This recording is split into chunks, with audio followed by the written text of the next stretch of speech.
The United Nations Decade of Family Farming was launched in 2019. It was approved by the United Nations General Assembly. In 2017, we had the first phase of consultations, being in contact with different actors around the world to identify the priorities for a global action plan on family farming. So we prepared this, let's say, during the first 2 years before the launch of the decade in 2019. 2019 was a milestone, was the launch of the United Nations Decade on Family Farming here in FAO, with the presence of hundreds of farmers, decision policymakers, researchers, to discuss, let's say, the priorities for the implementation. And we started the implementation just after. Unfortunately, we had a very difficult moment that was the pandemic, COVID-19. So during the pandemic, without the possibility to be providing support directly to the field, we invested a lot on develop knowledge products, materials, and analysis, understanding what was happening with family farmers during this challenging moment. And this gave us a good background, solid technical background to initiate technical support just after when we had the conditions to be working together with the governments to develop national action plans on family farming, to give support, to review their policies, to strengthen their policies.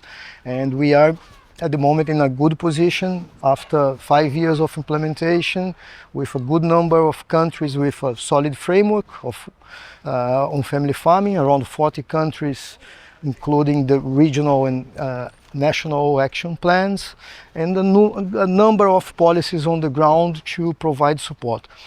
We still need, in the next phase, now that we are starting the second half of the decade, to invest much more on the implementation, to support countries to improve capacities, to formulate, and to be able to bring policies to the ground, help them to design innovative operational mechanisms, policy instruments that can provide support to make the policies really reach family farmers.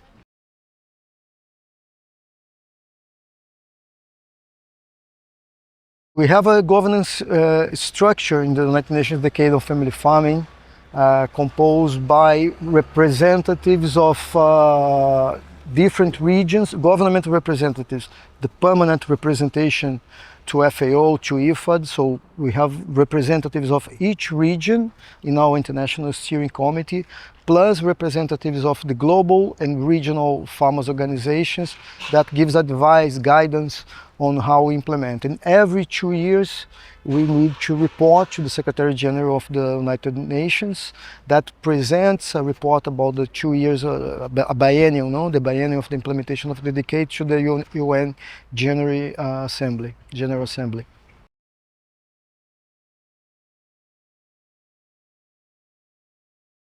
The Global Family Farming Forum was thought to be a landmark to take stock of the situation of the first 5 years and to identify the challenging areas, the weak areas that we need to reinforce for the implementation of the 5 years. It was the biggest family farming global event in history, in my opinion. It was hosted by the World Food Forum, so it was part of the World Food Forum this year. This was something new that happened, and this allowed us to be in contact with thousands of actors that were present during this week in FAO.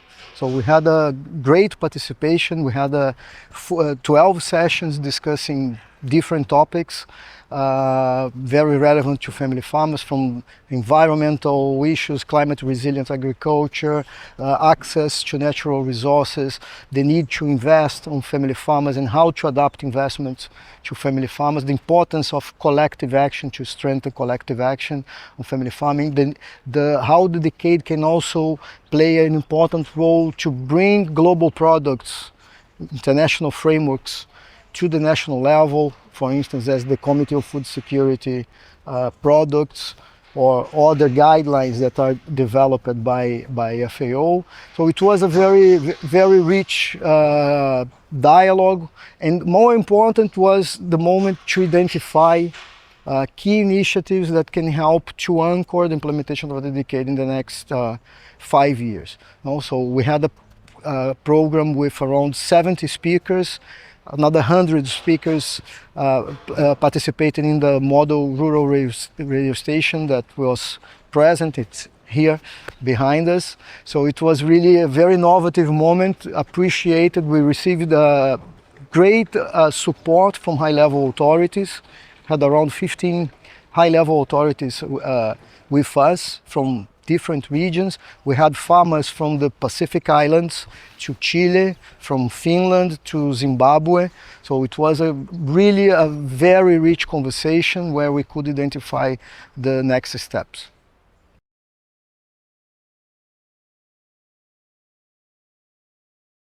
Next steps now. The first point, we need to start to prepare our monitoring report of the last biennium to the Secretary General of the United Nations. We need to report also to the governance bodies from FAO, to the Committee on Agriculture, for instance. So based on the feedback that we received during these days, we're going to collect these outcomes and prepare the report, also consolidating it with the monitoring that we do periodically, being in contact with governments, with farmers' organizations. And I think we are in a very interesting moment, positive moment, to connect with initiatives and partners and other flagship initiatives that are willing to support family farmers.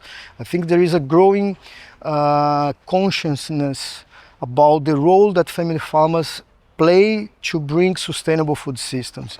The need to have more resilient food systems, to have more decentralized food systems that can be close to populations, in different areas. So family farmers are crucial for this. Family farmers bring diversity of food, of diets.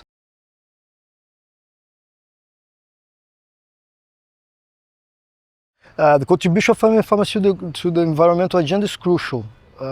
They are the guardians of biodiversity, for instance. No evidence shows that family farming units, they have more crop and non-crop biodiversity. They are the ones keeping the traditions, the seeds with the diversity, the genetic diversity that exists in all different countries, and they bring it forward. They teach the next generation, they exchange among themselves, and this spread biodiversity. So it's crucial that if we want to have resilient climate food systems, we need to learn on how they manage natural resources, because their activity is sustainable per nature. It's family farming. They will not exhaust the resources. They need to keep going. They need to bring to the next generations. So by law, the rationale of the activity is to keep sustainability and to manage resources well. Of course, that if they don't have stimulus support, or if they are stimulated to do other kind of systems, they need support and they will have to survive. But if we give the appropriate stimulus and support, and I think there is a big possibility, a great opportunity to work with environmental services, acknowledging the contribution that family farmers provides. This is one of the key, I think, for the solutions that we are looking for.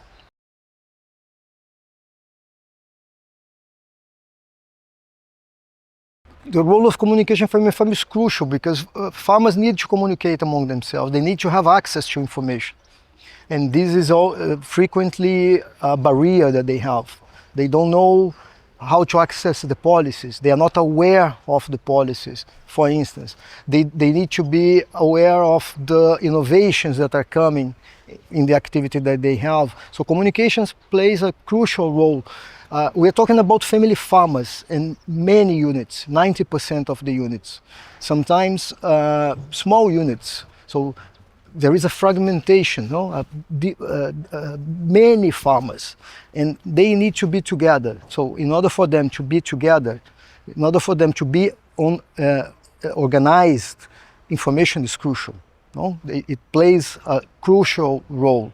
And the radio here with us in this Global Family Farming Forum is a symbol of this, on how we bring information to the farmers. And radio is still a very useful tool, because as we know, some rural areas, they don't have still good coverage for internet, etc. And radio is still a great way to reach farmers. So this is a great symbol. We are connected with around 200 radios around the world, broadcasting, and they are replicating to millions of listeners. And this is also a way that we would to be connected with family farmers around the world, not only here in Rome.